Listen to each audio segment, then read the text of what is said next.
भागलपुर में अनुसूचित जाति एवं जनजाति संघर्ष मोर्चा और बहुजन संगठन के लोग सुप्रीम कोर्ट के द्वारा SC/ST आरक्षण के वर्गीकरण को लेकर सड़क पर उतरे। वहीं सुप्रीम कोर्ट के फैसले के विरोध में भारत बंद के आह्वान पर भागलपुर में दवा दुकान एवं अस्पताल को छोड़कर सभी दुकानें जहां बंद रहा, वहीं एम्बुलेंस सेवा छोड़कर सभी प्रतिष्ठानों को प्रदर्शनकारियों ने भागलपुर में ठप कर दिया। वहीं भागलपुर में अनुसूचित जाति जनजाति संघर्ष मोर्चा एवं बहुजन संगठन के लोग SC/ST आरक्षण के फैसले के विरोध में सड़क पर उतरकर जमकर प्रदर्शन किया और केंद्र सरकार के खिलाफ विरोधी नारेबाजी किया। वहीं प्रदर्शन कर रहे लोगों ने केंद्र सरकार से संसद में बिल लाकर सुप्रीम कोर्ट के फैसले को रद्द करने की मांग किया। इसके साथ ही SC/ST, ABC, BC के लोगों को 65% आरक्षण के प्रावधानों को संविधान के 9वीं अनुसूची में शामिल करने की मांग की। प्रदर्शनकारियों ने संविधान में छेड़छाड़ करने का भी आरोप लगाया और कहा कि संविधान में छेड़छाड़ बर्दाश्त नहीं करेंगे। जब तक आरक्षण के निर्णय को सुप्रीम कोर्ट नहीं बदलेंगे तब तक आंदोलन करते रहेंगे। हमारा गैर संवैधानिक जो राज्यों को उपवर्गीय अनुसूचित जाति जनजाति में उपवर्गीकरण का जो आदेश पारित किया है उसके विरोध में है। और बिहार का जो हाई कोर्ट है उसने जो 65% आरक्षण को रद्द किया है उसके विरोध में है। और हम लोगों का मांग है कि 9वीं अनुसूची में आरक्षण को डाले केंद्र सरकार, नहीं तो तब तक हम लोग आंदोलन करते रहेंगे जब तक कि 9वीं अनुसूची में नहीं डालता है। सुप्रीम कोर्ट का कोई जो है औचित्य नहीं बनता है कि वो जो है हमारा जो है SC/ST में उपवर्गीकरण का जो आदेश पारित करे। यह काम लोकसभा का है, राज्यसभा का है, वो लोकसभा से जो भी होना है और राज्यों का भी अधिकार नहीं है। ये गैर संवैधानिक रूप से और ये जातिगत भावना से ग्रसित होकर के विद्वेष भाव से सुप्रीम कोर्ट का जज जो है ऐसा फैसला दिए है। मुख्य उद्देश्य है कि कॉलेजियम सिस्टम ध्वस्त हो। कॉलेजियम सिस्टम से जो जज बन रहे हैं उसमें भाई भतीजावाद है। अभी देख लीजिए कि जितना भी जज सुप्रीम कोर्ट या हाई कोर्ट के बने हैं उसमें SC की संख्या नगण्य है। 4 मात्र 78 वर्ष हो गए देश की आज़ादी का और केवल SC का 4 जज बना है अब तक में। उसी प्रकार SC/ST का जो वर्गीकरण किया जा रहा है ये सुप्रीम कोर्ट का ये जो निर्णय है बिल्कुल असंवैधानिक है। कहीं संविधान में ऐसा वर्णन नहीं है, इसका वर्गीकरण किया ही नहीं जा सकता है। राष्ट्रीय विधिक सेवा प्राधिकरण नई दिल्ली एवं बिहार राज्य प्राधिकार पटना के आदेश से जिला लोक अदालत का आयोजन 14 सितंबर को भागलपुर व्यवहार न्यायालय में होने जा रहा है। इसको लेकर डालसा के प्रभारी सचिव श्वेता सिंह ने प्रेस वार्ता कर कहा कि यह लोक अदालत इस साल का 3रा लोक अदालत है। इस लोक अदालत में बैंक, बिजली, श्रम जैसे मामलों का निपटारा किया जाएगा। श्वेता सिंह ने ये भी कहा कि इस लोक अदालत के लिए लोगों को जागरूक करने के लिए जगह जगह होर्डिंग के साथ साथ विभिन्न माध्यमों से प्रचार प्रसार किया जाएगा ताकि ज्यादा से ज्यादा लोग इस लोक अदालत में आवे और अपने मामलों का जल्द से जल्द निपटारा पाए।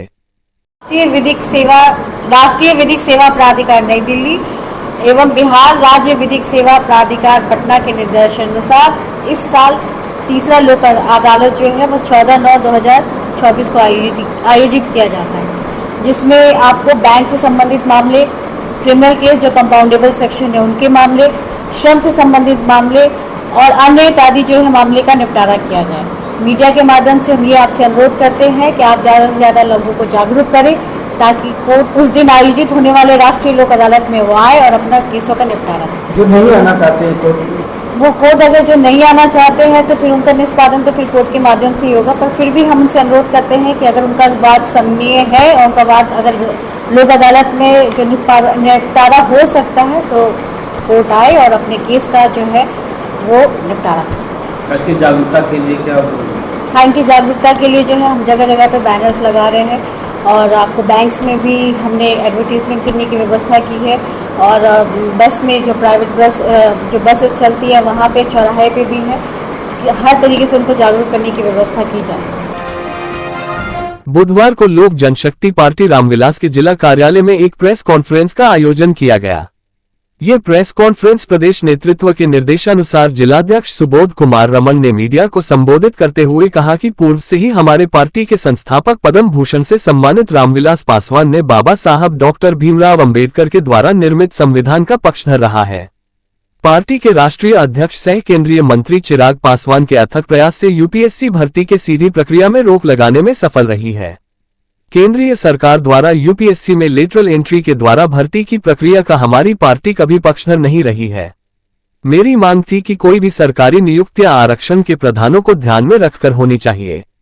वहीं प्रधानमंत्री के हस्तक्षेप पर इस प्रक्रिया को रद्द करने का फैसला लिया गया है, जिसका मैं और मेरी पार्टी स्वागत करती है।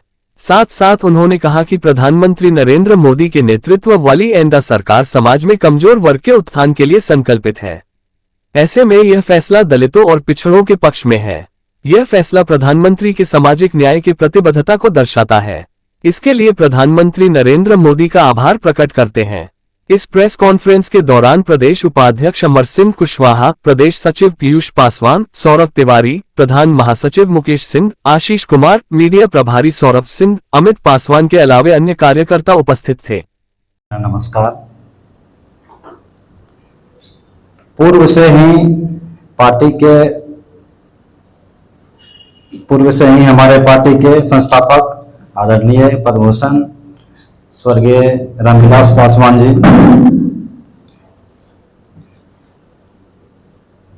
ने बाबा साहब भीमराव अम्बेडकर के द्वारा निर्मित संविधान का पक्षधर है।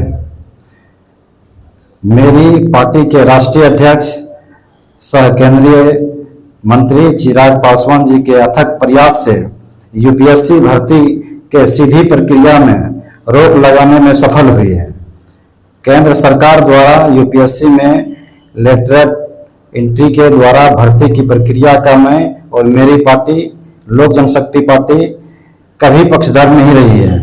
मेरी मांग थी कि कोई भी सरकारी नियुक्तियां आरक्षण के प्रावधानों को ध्यान में रखकर होनी चाहिए। प्रधानमंत्री जी के हस्तक्षेप पर इस प्रक्रिया को रद्द करने का फैसला लिया गया है, जिसका मैं और मेरी पार्टी स्वागत करती है। प्रधानमंत्री आदरणीय श्री नरेंद्र मोदी जी के नेतृत्व वाली केंद्र की एनडीए सरकार समाज में कमजोर वर्गों के उत्थान के लिए संकल्पित है। ऐसे में यह फैसला दलितों और पिछड़ों के पक्षधर में है। यह फैसला प्रधानमंत्री जी के सामाजिक न्याय की प्रतिबद्धता को दर्शाता है। इसके लिए मैं पूरी टीम भारत सरकार के आदरणीय सम्मानित श्री चिराग पासवान जी एवं आदरणीय सम्मानित प्रधानमंत्री श्री नरेंद्र मोदी जी का धन्यवाद और आभार प्रकट करता हूं। धन्यवाद। नगर निगम में सशक्त स्थायी समिति की बैठक करने को लेकर नगर निगम के नगर आयुक्त और नगर निगम के महापौर जगह चिन्हित करने को लेकर दो भाग में बंट गए। नगर आयुक्त का कहना था कि यह बैठक नगर निगम के सभागार में होना चाहिए। वहीं नगर निगम की महापौर कह रही है कि यह बैठक महापौर के वेश में ही हो। आपको बता दें कि 21 अगस्त को सशक्त स्थायी समिति की बैठक निर्धारित था। इस बीच जब आज सशक्त स्थायी समिति के सभी सदस्य महापौर के चैम्बर में पहुंचे तो नगर आयुक्त अपने निगम के कर्मचारियों के साथ नगर निगम के सभागार में बैठ गए। इसके बाद नगर आयुक्त और महापौर के बीच खींचतान आरंभ हो गया। इसके बाद नगर निगम की महापौर अपने चैम्बर में सभी सदस्यों के साथ बैठी रही। वहीं नगर निगम के नगर आयुक्त अपने कर्मचारियों के साथ नगर निगम सभागार में बैठे रहे। आपको बता दें कि यह बैठक शहर के विकास के लिए किया जाता है, लेकिन जब बैठक का जगह ही चयनित नगर आयुक्त और महापौर न कर पाए तो ये बैठक कैसे होगा। स्टैंडिंग की बैठक थी और इस बैठक की सूचना हमने नगर आयुक्त साहब को 7 अगस्त को ही दे दी थी कि ये बैठक हमारे कार्यालय बेस में होगी। और उसके बाद भी लेटर निकलने के पहले भी हमने दिया है कि ये बैठक कार्यालय बेस में ही होगी। ये जो भी बैठक होती है वो महापौर के अधिकार क्षेत्र में आता है। वो डिसाइड करती हैं कि बैठक कब होनी है और कहाँ होनी है। उन्होंने इसका अवहेलना किया, वो बैठक में नहीं आए। मैं इंतज़ार करते रही। मैं करीबन 1 घंटे से इंतज़ार कर रही हूँ कि वो कार्यालय में आएँ और बैठक करें। ये बैठक नीति निर्धारण के लिए होती है। सशक्त स्थायी समिति की बैठक, इसमें नीति निर्धारित की जाती है कि कैसे काम होना है, किस तरह से काम करना है। तो इन सब चीज़ों के लिए ये टेबल पे बैठ करके हमारे 7 स्टैंडिंग के मेंबर हैं, तो आपस में विचार करके और ये बैठक में जो भी निर्णय लिया जाता है, तो इसलिए हमने इस बैठक को यहाँ कराने के लिए उनको निर्देशित किया था। और पहले भी जब से नगर निगम यहाँ बना है 2002 से ही ये बैठक महापौर के कार्यालय में ही होती है, सशक्त स्थायी समिति की बैठक, और ये भी यही होनी थी आज भी, लेकिन उन्होंने इस निर्देश का अनुपालन नहीं किया। हाँ, ऐसी सूचना प्राप्त हुई है, तो चिट्ठी निकली थी बैठक की, यहाँ पर मीटिंग हॉल में मीटिंग होनी थी। हम लोग खबर भी करवाए, मैडम से रिक्वेस्ट भी किए हैं। मैम का कहना था कि चैम्बर में 2 लेटर मैंने दिया था कि चैम्बर में करनी थी। जी, मीटिंग हॉल में ही होती रही है, मीटिंग हॉल में ही हुई, और इसी तरह का हम लोग रिक्वेस्ट भी किए थे। विकास के लिए बाधित हो रही है सर? नहीं, विकास किसी प्रकार से बाधित नहीं होगा, हम लोग विकास का कार्य तेजी से करेंगे। नवगछिया अनुमंडल अंतर्गत गोपालपुर बिनटोली रिंग बांध ध्वस्त होने के बाद लगातार जिलाधिकारी स्थिति का जायजा ले रहे हैं। दर्जन भर एसडीआरएफ की टीम और एनडीआरएफ की टीम को गंगा नदी में लगाया गया है। गांव को पूरी तरह से खाली करवाया जा रहा है। वहीं बांध पर बसे लोगों को भी जल्द से जल्द बांध खाली करने का निर्देश दे दिया गया है। आज रात तक पूरी तरह बांध खाली कराने का निर्देश दिया गया है। जिलाधिकारी ने अधीनस्थ अधिकारियों के साथ एसडीआरएफ की बोट से बांध की स्थिति और जलमग्न हुए गांव का जायजा लिया। साथ ही बांध पर रिस्टोरेशन कार्य करने का निर्देश दिया है। जिलाधिकारी नवल किशोर चौधरी ने कहा कि बांध पर जो लोग रह रहे हैं उन्हें पहले से जमीन मुहैया कराया गया है। लोगों ने जबरन बांध को अतिक्रमण कर रखा है। हम कुछ लोगों के लिए लाखों लोगों को परेशानी में नहीं डाल सकते हैं। जहां कट हुआ है लगातार रिस्टोरेशन का कार्य चल रहा है। रीस्टोरेशन का कार्य आप देख रहे हैं कि दोनों तरफ से, एक तरफ का हमारा जो नोज है वो ठीक हो चुका है, दूसरे तरफ से ये कार्य जारी है। जो डेप्थ का असेसमेंट भी इंजीनियरिंग टीम के द्वारा कर लिया गया है और उसमें भी डेप्थ को फिलअप करने का लोग, जब नोज का स्टेबिलिटी हो जाएगी उसके बाद लोग उस पर काम करेंगे।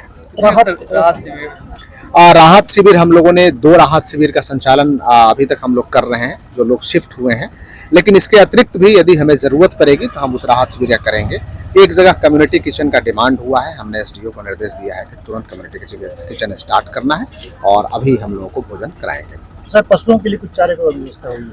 हाँ बिल्कुल, आपको मैं अपडेट करना चाह रहा हूँ कि जितने भी पशु जो आसपास में थे उनको ऊंचे स्थान पे लोग ले गए हैं। पशु चारा का वितरण भी हो चुका है। पशु चारा का वितरण एक पशु के लिए हम 3 दिनों का किए हैं, जो थाना से कल भी वितरण हुआ है, थाना के पास ही रखा गया है, आज भी हुआ है। इसके अलावा पशु चिकित्सा का चलंत दल भी हमने स्थापित किया है।